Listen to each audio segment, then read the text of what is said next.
Cup ಯಾವಾಗ ಗೆದ್ದೀನಿ ಹೇಳು? ನಾನು ಸುದೀಪ್ ಸರ್ ಚಪ್ಪಾಳಿಗೆ ಸಿಕ್ತಲ್ಲ, ನಾ ಬಂದಿರೋದ ಅದಕ್ಕೆ. ಎಸ್ ಸ್ನೇಹಿತರೆ, ಆ್ಯಕ್ಚುಲಿ ನಿಜವಾಗ್ಲೂ ಕೂಡ ಈ ವಿಡಿಯೋ ನೋಡಿದ ಮೇಲೆ ನಮಗೆ ನಿಮಗೆಲ್ಲ ಕಾಡೋ ಹಲವಾರು ಪ್ರಶ್ನೆಗಳಿಗೆ ಆ್ಯಕ್ಚುಲಿ ಉತ್ತರವನ್ನು ನಾನು ಕೊಡ್ತೇನೆ. ಹನುಮಂತು ಅವರು ಇಲ್ಲಿ ಬಿಗ್ ಬಾಸ್ ಕಪ್ಪನ್ನು ಗೆಲ್ಲೋದ್ರ ಬಗ್ಗೆ ಮಾತಾಡ್ತಾ ಇದ್ದಾರೆ, ಗೆದ್ದು ಬಿಟ್ಟಿದ್ದೇನೆ ಅನ್ನೋದ್ರ ಬಗ್ಗೆ ಮಾತಾಡ್ತಾ ಇದ್ದಾರೆ. ಅದೆಲ್ಲವನ್ನೂ ಕೂಡ ತಿಳಿಸ್ತೀನಿ. ಆದರೆ ಇಲ್ಲಿ ನೀವು ಒಂದು ವಿಚಾರವನ್ನು ಗಮನಿಸಿರ್ಬೋದು.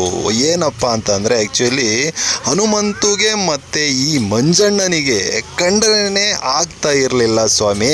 ಆದರೆ ಇವಾಗ ಇಬ್ಬರು ಕೂತ್ಕೊಂಡು ಒಳ್ಳೆ ದೋಸ್ತುಗಳ ರೀತಿ ಮಾತಾಡ್ತಾ ಇದ್ದಾರೆ ಅಂತ ಅಂದರೆ, ಎಸ್ ದೋಸ್ತ ದೋಸ್ತ ದೋಸ್ತ ನಮ್ಮ ಧನರಾಜು ದೋಸ್ತ ಹೊರಗಡೆ ಹೋದ್ಮೇಲೆ ಆ್ಯಕ್ಚುಲಿ ಈ ಮಂಜಣ್ಣ ಹನುಮಂತನಿಗೆ ಹತ್ತಿರ ಆಗ್ಬಿಟ್ಟಿದ್ದಾನೆ.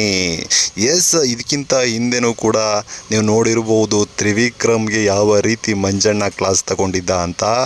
ಏನು ಅಂದರೆ ವ್ಯಕ್ತಿತ್ವದಲ್ಲಿ ಹೋಲಿಸ್ಕೊಂಡ್ರೆ ತ್ರಿವಿಕ್ರಮ್ ಅವರೇ ಹನುಮಂತು ಅವರು ನಿನಗಿಂತ ಎಷ್ಟು ಪಟ್ಟು ಮೇಲೂ, ಅವನಿಗೆ ಏನು ಕೊಡಬೇಕು ನನಗೆ ಕೊಟ್ಟಿದ್ದೀನಿ ಹೋಗು ಅಂತ ಆ್ಯಕ್ಚುಲಿ ಹಿಂದೆ ಸಿಕ್ಕಾಬಟ್ಟೆ ಕ್ಲಾಸ್ ತಗೊಂಡಿದ್ದ.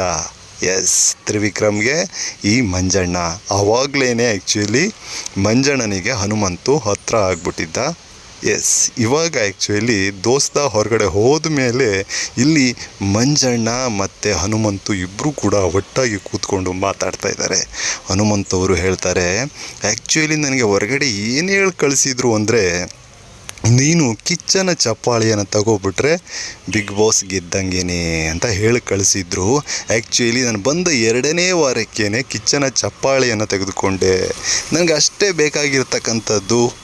ನಾನೀಗಾಗಲೇ ಬಿಗ್ ಬಾಸ್ ಕಪ್ಪನ್ನು ಗೆದ್ದಷ್ಟೇ ಖುಷಿಲಿದ್ದೀನಿ ಅಂತ ಮಂಜಣ್ಣನ ಹತ್ರ ಹೇಳ್ಕೊತಾನೆ.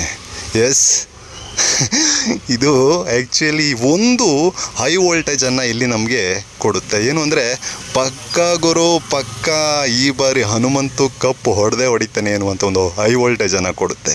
ಇನ್ನು ಕೆಲವರು ನೆಗೆಟಿವ್ ಆಗಿ ಕೂಡ ಇದ್ರ ಬಗ್ಗೆ ಹೇಳ್ತಾರೆ.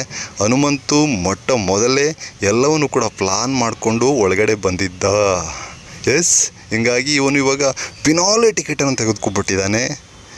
ಹಾಗೆ ಜನಗಳ ಸಪೋರ್ಟ್ ಇದೆ, ಜನಗಳು ವೋಟ್ ಮಾಡ್ತಾ ಇದ್ದಾರೆ, ಗೆದ್ದೇ ಗೆಲ್ತಾನೆ, ಅದಕ್ಕೋಸ್ಕರ ಹಿಂಗೆ ಆಡ್ತಾ ಇದ್ದಾನೆ ಅಂತ ತುಂಬ ಜನ ಹೇಳ್ತಾ ಇದ್ದಾರೆ. ಎಸ್, ಕಪ್ ಹೊಡೆಯೋದ್ರಲ್ಲಿ ಡೌಟ್ ಬೇಡ ಅಂತ ನಮಗೂ ಅನಿಸುತ್ತೆ. ಆದರೆ ಈ ಬಿಗ್ ಬಾಸ್ ಒಳಗಡೆ ಇರತಕ್ಕಂಥ ಕೆಲವರು ರಾಜಕೀಯ ಕುತಂತ್ರಗಳನ್ನು ಮಾಡಿದರೆ ಸ್ವಲ್ಪ ಡೌಟು ಅಲ್ವಾ? ಒಟ್ಟಿನಲ್ಲಿ ವೋಟ್ ಮುಖಾಂತರ ಗೆಲ್ಲಿಸೋದಾದರೆ ಹನುಮಂತು 100% ಗೆಲ್ತಾನೆ. ನಿಮಗೇನು ಅನ್ನಿಸ್ತಾ ಇದೆ ಕಮೆಂಟ್ ಮಾಡಿ.